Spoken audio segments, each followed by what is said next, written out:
Kalingap Edu, Viansay na lang ang inaantay.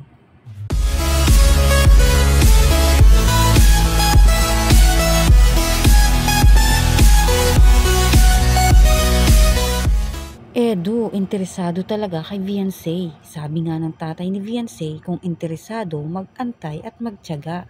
Tara, alamin natin. Kamusta po mga kalingap? Muling nagbabalik ang inyong lingkod mini vlog, naghahatid ng update tungkol sa mga kalingap.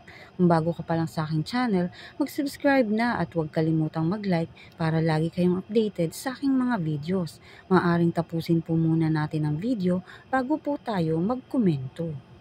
Ayon nga sa tatay ni Viansay ay magtiyaga at mag-antay dahil alam naman natin bilang lalaki din ang ama ni Viansay, alam niya kung interesado din talaga ito si Kalingap Edu kay Viansay. Nakikita at napapansin nga din umano ito ng ama ni Viansay kay Kalingap Edu. Nagpapasalamat naman itong ama ni Viansay kay Kalingap Edu na kahit na sa love team o content lang ay napakalaki nang naitutulong nito ni Kalingap Edu. Sabi nga ng ama ni Viansay, kung talagang handa siya at talagang interesado nga sa kanyang anak, ay wala namang umanong problema. Ayon pa nga sa ama ni Viansay, kahit naman ligaw ito ay okay lang sa kanya. Ang mapapayo nga lang ng ama ni Viansay kay Edu ay kung nais talaga nito ay magtiyaga, kung gusto niya makamit. At yun naman talaga ang tama.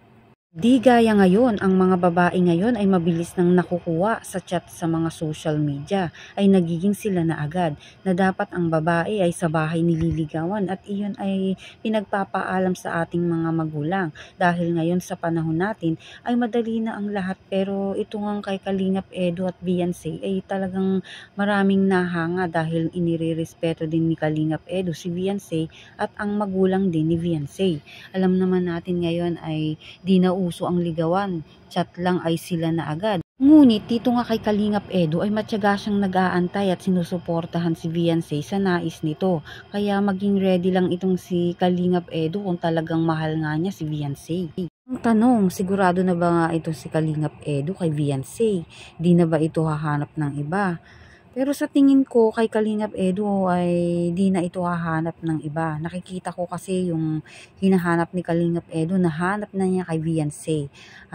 Maganda na, mabait, masipag, mapagmahal sa pamilya. Kaya ano pa ba ang hinahanap nga nito ni Kalingap Edu, di ba?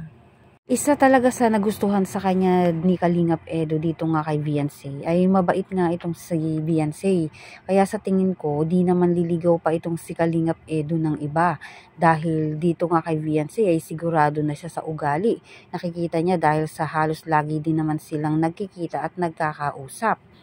Napaka-humble nga nito ni Viansay at di nagbabago ang ugali. Kaya ano pa ba ang hahanapin nito ni Kalingap Edu sa isang babae? Yun din naman ang hiling ng mga fans, supporters at viewers para sa kanila dahil talagang bagay sila. Kayo mga kalingap, ano ang sa tingin ninyo?